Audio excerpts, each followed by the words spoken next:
Assalamualaikum warahmatullahi wabarakatuh. Ketemu lagi di channel Dapur Kue Najwa. Di videoku kali ini ya teman-teman, aku akan membuat roti sisir dengan metode Spong and Do atau yang biasa kita sebut dengan metode biang. Sebelum lanjut ke pembuatannya, kita akan membahas sedikit tentang metode Spong and Do. Metode Spong and Do ini atau metode biang ini adalah salah satu metode dalam pembuatan roti dengan melakukan 2 kali pengadukan dan 2 kali fermentasi. Pengadukan pertama yaitu menyampurkan sebagian bahan untuk membentuk adonan biang yang akan difermentasikan dengan waktu yang lama sekitar 3-6 jam. Dan selanjutnya biang ini akan dicampur dengan bahan lainnya sehingga membentuk adonan. Itulah teman-teman yang dimaksud dengan metode Spong and Do. Kita lanjut ke prosesnya teman-teman. Tonton sampai habis.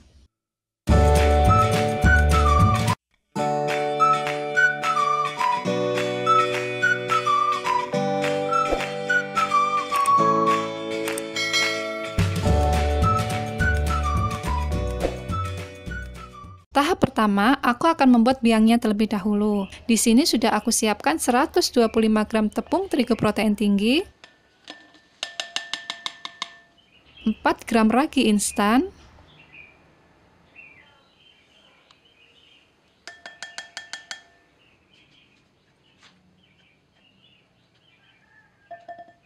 dan 75 gram air es. Aduk dengan spatula.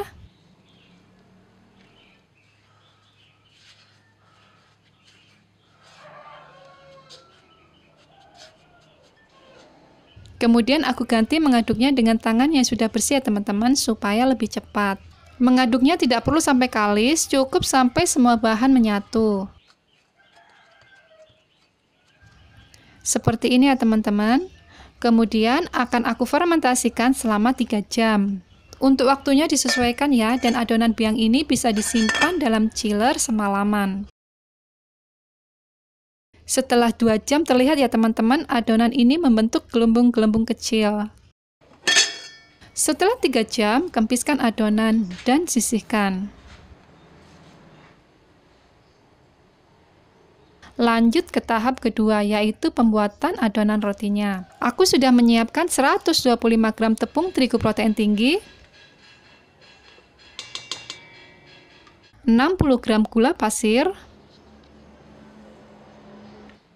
7 gram susu bubuk, dan 1 gram bread improver. Aduk semua bahan ini sampai rata.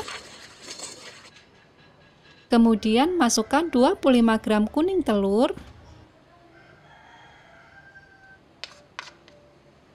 15 gram putih telur, dan 25 gram susu cair.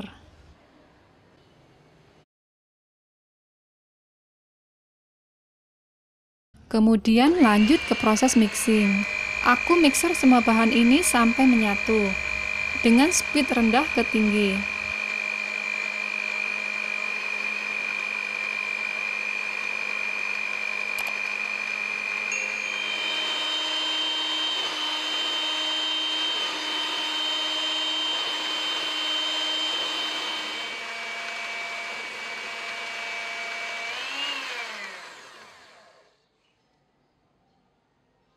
Kemudian aku tambahkan adonan biang dan mixer kembali.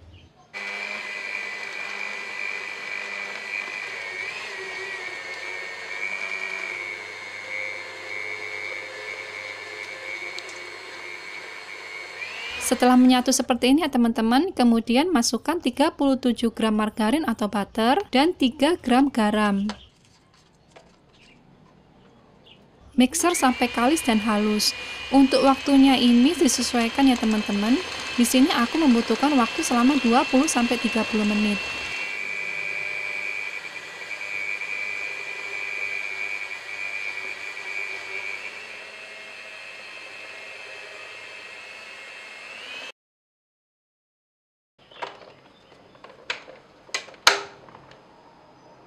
Setelah kalis, terlihat ya teman-teman, adonannya ini sudah halus.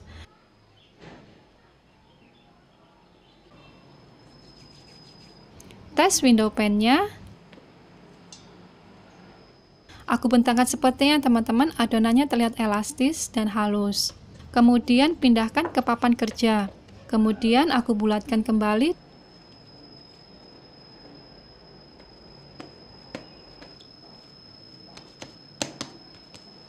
Dan resting adonan ini selama 20-30 menit.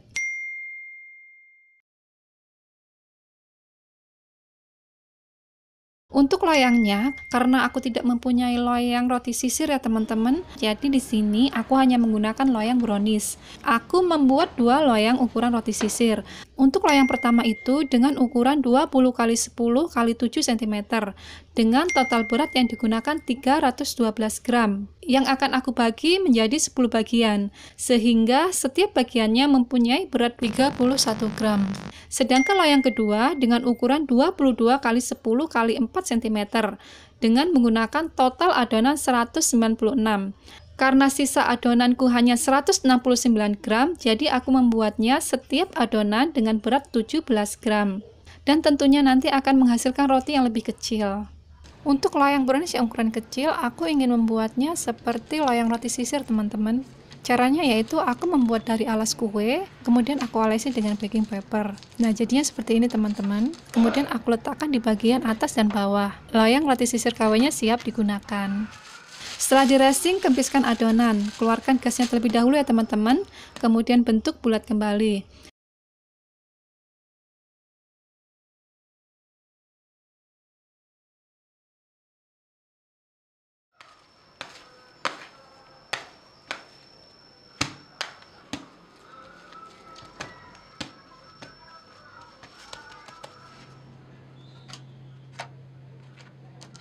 Potong-potong adonan dengan berat 30-31 gram dan 17 gram.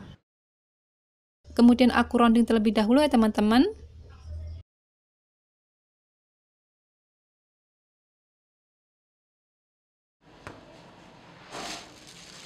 Selanjutnya akan aku resting selama 10 menit. Setelah 10 menit, taburi papan kerja dengan tepung. Ambil adonan, kemudian gilas naik turun seperti ini. Kemudian balik dan gilas kembali.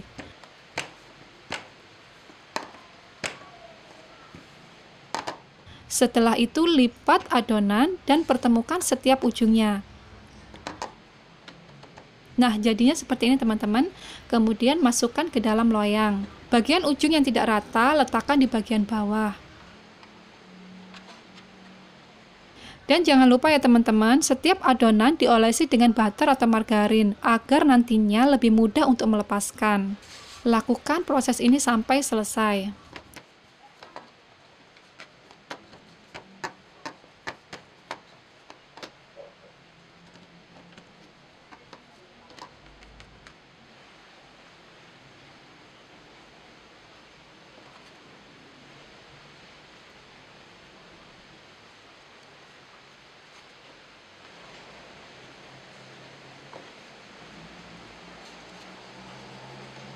Untuk ukuran loyang kecil sama juga prosesnya ya teman-teman.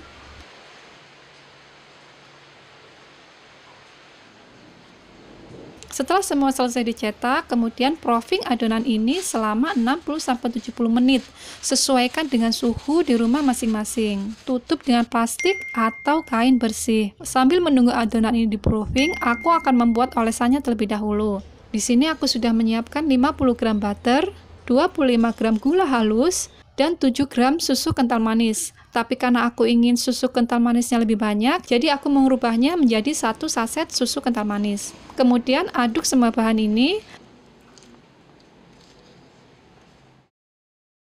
dan tim selama 3-5 menit. Sambil diaduk-aduk ya teman-teman.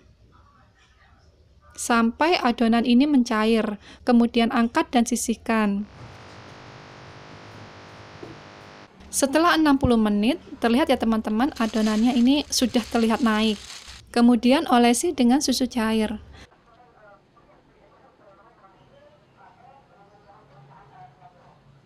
Dan adonan ini siap untuk di oven. Oven dengan suhu 160 derajat api atas bawah selama 15-20 menit. Sesuaikan dengan oven masing-masing.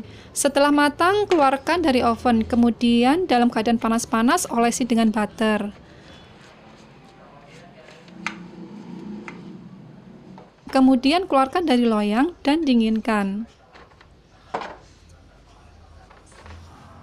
Tara, roti sisirnya siap disajikan. Aku akan tes kelembutan roti ini. Aku buka lipatan roti sisirnya. Terlihat ya teman-teman, di sini seratnya panjang dan halus. Aroma rotinya juga harum. Inilah keunggulan menggunakan metode ini. Kelebihan metode Spong and Do ini adalah 1. Roti yang dihasilkan menjadi lebih harum. Yang kedua, tekstur rotinya itu lebih halus dan moist. Dan yang ketiga, memiliki daya tahan yang lebih baik. Roti ini aku simpan berhari-hari pun masih tetap lembut teman-teman. Dan setiap kelebihan pasti ada kekurangannya ya teman-teman. Kekurangan metode Spong and Do ini adalah membutuhkan waktu yang lebih lama. Setelah semua bagian aku buka, kemudian aku olesi dengan bahan olesan yang sudah kita buat tadi. Teman-teman juga bisa mengolesinya dengan coklat, Nutella, atau krim. Sesuaikan dengan selera masing-masing. Kemudian aku taruh di loyang dan oven kembali api atas selama 3-5 menit. Proses ini hanya untuk mengeringkan bagian atasnya saja teman-teman. Setelah selesai kemudian keluarkan dari oven dan dinginkan.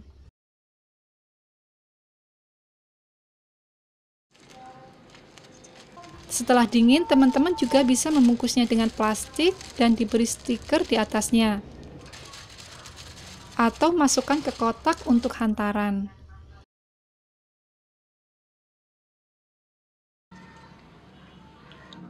Kita coba dulu ya teman-teman. Bismillahirrahmanirrahim.